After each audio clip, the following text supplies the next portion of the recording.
And for today's video, dito tayo sa Kenya Telecom by CMB Gadgets sa 3rd floor V-Mall, Green Hills, San Juan City. So, mga Pro and Pro Max ang ating tatakad for today. Wala si Mayet dito, pero again, kung hanapin niyo si Mayet, nasa baba lang siya sa Tiangge, sa stall XB02. So, check natin mga available din sila dito sa kanilang munting tindahan sa permanent. Tara, let's go.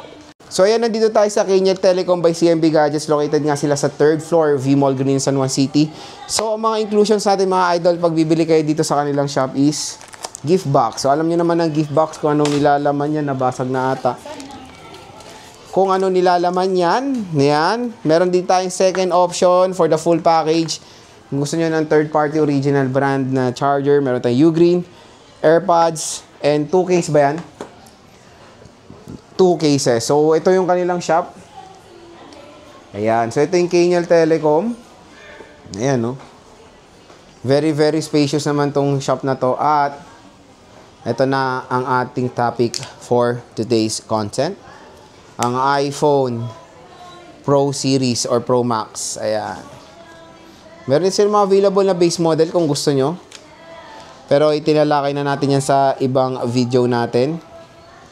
So, check natin. Start tayo sa iPhone 14 Pro. Ay, hindi. iPhone 16. Ito, may iPhone 16 pa sila dito mga idol. 100% battery health. iPhone 16 is 38,000 pesos for the full package. So, napakamura na lang po ng iPhone 16 ngayon. And 100% battery health pa yan. Sobrang solid. Meron tayong iPhone 15 Pro. 128GB is 37,000 pesos na lang. Napakamura na lang po ng iPhone 15 Pro ngayon, no? 37K for the full package. Meron tayong iPhone 14 Pro. Sa 14 Pro, ang dami nilang stock. Sa iPhone 14 Pro, 128GB is, wow, 30,000 na lang. Uy, nag-price drop sila, oh. 30K na lang po ang iPhone 14 Pro, 128GB. 256 is 34,000 pesos. Tapos kung meron tayong smart lock na makukuha, 28,000 pesos na lang po ang iPhone 14 Pro. Ayan po yung mga available stock nila ng 14 Pro. Kung meron kayong unit na gusto, screenshot nyo na lang mga idol. Meron tayong iPhone 14 Pro Max. Sa iPhone 14 Pro Max nila, 128 is 35K na lang. Grabe. Ang mura na lang ng 14 Pro Max ngayon, no? 35K na lang po ang iPhone 14 Pro Max. Ayan. 128GB, 256 is 38,000 pesos. Siyempre, mas better na to dahil naka 48 megapixel camera na, dynamic island na. Mas better option na to go compare sa 13 Pro Max, di ba? Mura na lang po dito sa CMB Gadgets ang iPhone 14 Pro Max.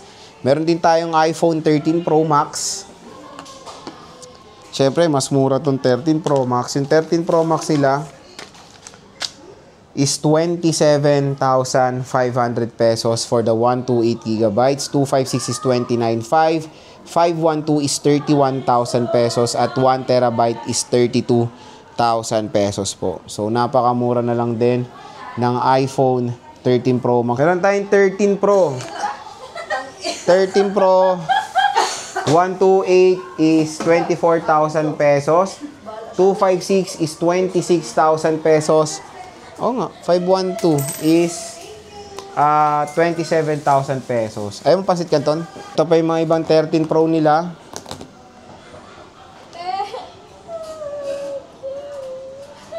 Ayan, 13 Pro. iPhone 12 Pro Max, 128 is 22,000 pesos na lang. 256 is 24,000 pesos. At 512 is 25,000 pesos. So, marami naman silang iPhone 12 Pro Max dito sa Kenya Telecom. Meron din tayong iPhone 12 Pro. iPhone 12 Pro na nila, 128 is 18,000. 256 is 19,000 pesos. Marami rin silang mga 12 Pro dito mga idol. Ayan, no? Kung meron kayong mga interest units, pwede kayo mag-PM sa Kenya Telecom by CMB Gadgets. Meron tayong iPhone 11 Pro Max. 64 gigabytes is 15,000 pesos at 256 is 18,000 pesos. So kung makikita nyo, yan yung ating price update ng mga iPhones dito sa Kenya Telecom. So pwede kayo bumisita sa kanilang shop kung meron kayong mga interest units dito sa kanilang tindahan. Again, okay na. Sa 3rd floor, V-Mall, Green San Juan City, dito lang kayo bibisita sa kanilang shop sa Kenya Telecom. Ayan ang nandito, si Tets at si Rose number 2 kasi may Rose number 1, di ba? So, yan lang. Dalawa lang ba kayo dito talaga? Yes po, Wala yung wala yung siga. Wala yung siga ng Green Hill, si Eli. So, again, mga J-Vlog, meron silang tsanggay sa baba sa stall XB02, 2nd floor, Green San Juan City. Pwede kayo bumisita dyan dahil nandun naman nakalocate si Mayet. So, again, kung meron kayong mga interest units, pwede kayo mag-PM sa kanilang shop sa CMB Gadgets, yung meron pong blue check or verified by Meta.